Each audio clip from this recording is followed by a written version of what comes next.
After our journey to the Azores, we continue exploring the world, and this time, we set our backs down in the Spanish Basque Country. Last year, we discovered Bilbao during the Astenagosia festival, and we decided to return to show you other aspects of the city, and above all, to immerse ourselves in the heart of the Spanish region, which, for Game of Thrones fans, has many towns that were filming locations for this iconic series.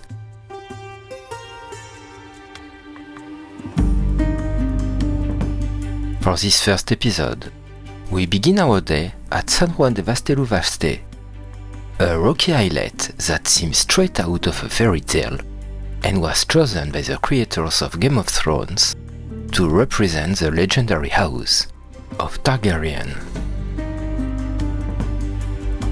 Next, we will discover Guernica, a town whose name echoes through history. We will end our day by exploring some beaches along the coast, like Bermeo and Sopela.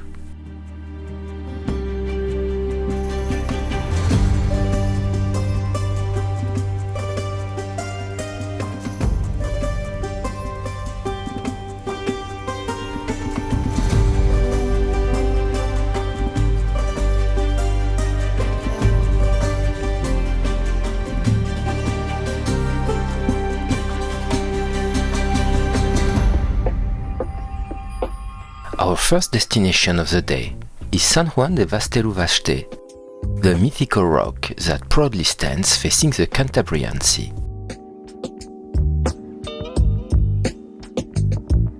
We highly recommend booking your tickets weeks in advance, a necessary precaution, as despite the site being free, reservations are mandatory and spots are limited.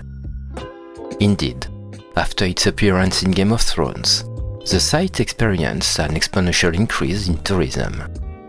Fans from all over the world have flocked to the Basque Coast to climb the 241 steps that Daenerys Targaryen, Jon Snow, and others have walked. This surge in visitors has had an economic impact on the Biscaya province, but it has also created a new problem: the need to establish a capacity control system to prevent the thousands of people visiting San Juan de Gaztelugatxe from completely destroying it. As we approach the site, the outline of the islet becomes clear. You immediately understand why the Game of Thrones creators chose this spot to represent Dragonstone, the ancestral seat of House Targaryen.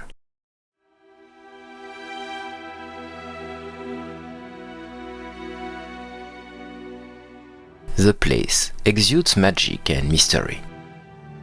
For more than 1,000 years, this rock has housed a hermitage dedicated to Saint John the Baptist.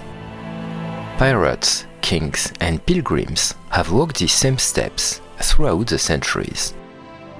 It's even said that the daring English privateer Francis Drake attempted to seize the sanctuary in the 16th century. With every turn, the scenery becomes more spectacular. The sea breeze whips our faces, carrying with it the salty scent of the ocean and the cries of seagulls. Upon reaching the top, breathless both from the effort and the view, we take a moment to absorb the majesty of the place.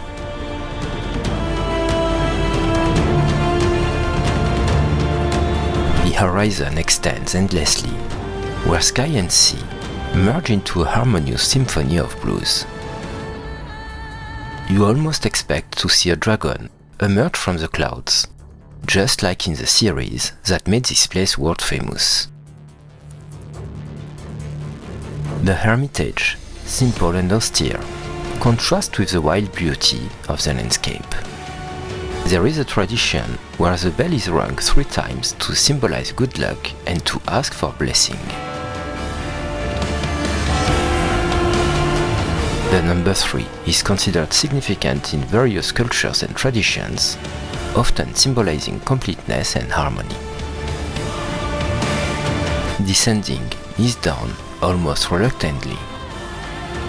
Each step takes us further from this timeless place, but etches its memory even deeper into our hearts.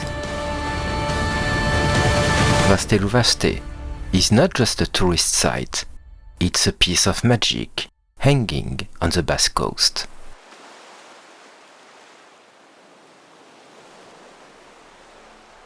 After exploring the spectacular cliffs of San Juan de Gaztelugatxe, here we are in Guernica, a town whose name resonates with everyone as it shares its name with one of Picasso's most iconic works in tribute to the historical tragedy. We park near the Town Hall Square, where the Peace Museum proudly stands, guarding the memory of this historic city. Hunger grips us, and our steps lead us to Fuente de Mercurio Square. Here, we dive into Basque culture through its flavors and pinchos, those delicious local bites. Satisfied, we head to Refugio Square. What looks like a modern amphitheater actually hides a dark past. These steps were once an air raid shelter, witness to the terrible bombing on April 26, 1937, during the Spanish Civil War. On that day, the city was the target of a devastating airstrike carried out by the Germans and Italians, allied with Franco's nationalist forces. The bombing aimed to break the morale of the Basques, who supported the Republican government. Guernica, a historical symbol of Basque freedom, was chosen for its cultural and political significance rather than its military value. The attack, which lasted more than 3 hours, nearly wiped out the entire town and caused hundreds of civilian casualties. This bombing was one of the first to deliberately target the civilian population. Hundreds of kilometers away, in Paris, a man felt his heart break upon hearing the news. Pablo Picasso, his brush trembling with rage and grief, began to work. In just over a month, he created Guernica, a painting that screams the pain of a wounded city. On the black and white canvas, echoing the press photos of the time, we see bodies twisted in pain, a horse in agony, a mother clutching her lifeless child. Each brush stroke is a scream. Each form an accusation against the madness of mankind. This painting has become a universal symbol of the horrors of war. The original, displayed at the Museo Reina Sofia in Madrid, continues to move thousands of visitors every year. Our walk then takes us to the Parque de los Pueblos de Europa. Here, the Casa de Juntas catches our eye. This building is none other than the historic seat of the Basque Parliament, a symbol of the region's autonomy and pride in its traditions. Here, we discover the symbolic heart of Guernica, the sacred oak. This iconic tree, or rather its trunk, holds a central place in Basque history and identity. For centuries, Spanish kings came to swear under its branches to respect the fueros, the traditional laws and privileges of the Basque people. It continues to symbolize Basque freedom and attracts many visitors each year who come to contemplate this witness to history. A few steps away, the monument of the martyrs reminds us of the heavy toll the town paid during the war. We then briefly pass in front of the Santa Maria Church.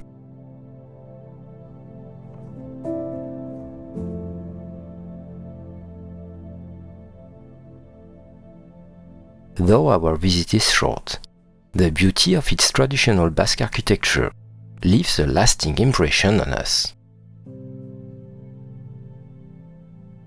Our tour of the town ends at the market square. Guernica, once synonymous with destruction, is today a symbol of peace and resilience.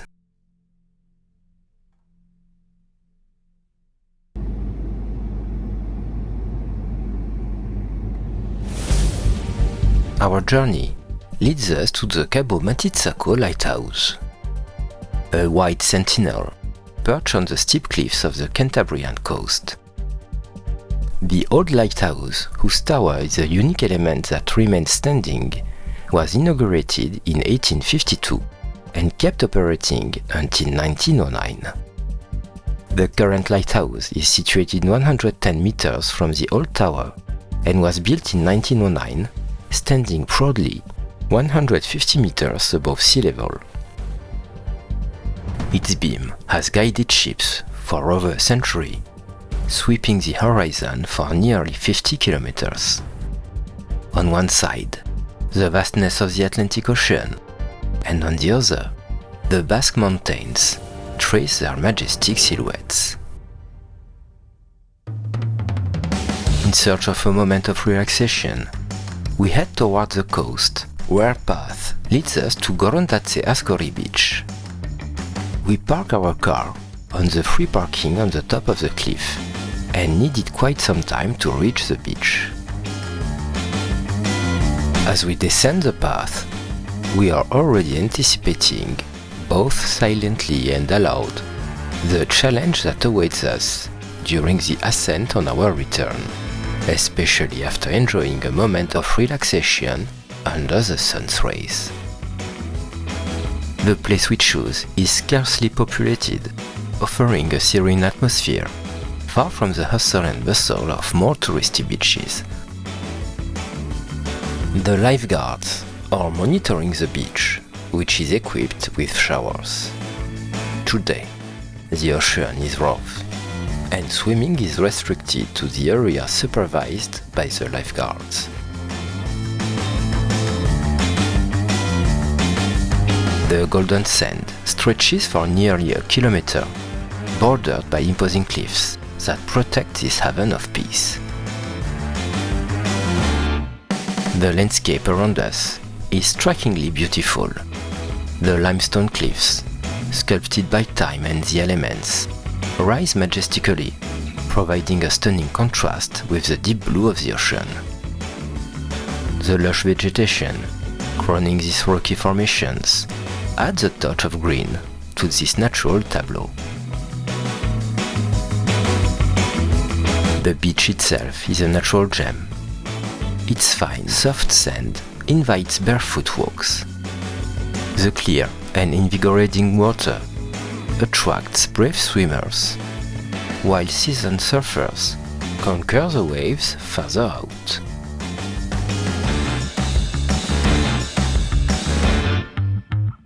Before the sun begins to set, we leave this haven of peace to head to the coastal town of Sopela. Our day ends at El Peñón de Sopela bar, perched on the heights with a breathtaking view of the beach. We settle on the terrace, anticipating the spectacle to come. The atmosphere is relaxed and warm, typical of Basque hospitality. Lively conversations mingle with the clinking of glasses, creating a convivial vibe that lures us as we wait. From our vantage point, we watch the beach gradually empty. The horizon begins to blaze, the sky adorned with fiery hues. Suddenly, the sun begins its final descent, plunging into the ocean in an explosion of colors. This spectacular sunset crowns our day with an almost unreal beauty, etching a breathtaking final image of the Basque Coast in our memories. Thus ends our odyssey on the Basque Coast, a kaleidoscope of emotions and breathtaking landscapes. From the morning ascent of the 241 steps of Gaztelugatxe to the unexpected serenity of Gorrondatxe-Azkorri, passing through the poignant echo of history in Guernica, each stop revealed a new facet of this fascinating land. From the mystical to the tragic, from the majestic to the peaceful, our journey has woven a rich tapestry of contrasts. As the sun dips into the ocean at Sopela, we reflect on this day, etched in our memories, filled with the raw beauty and authentic spirit of the Spanish Basque Country. See you soon for new discoveries.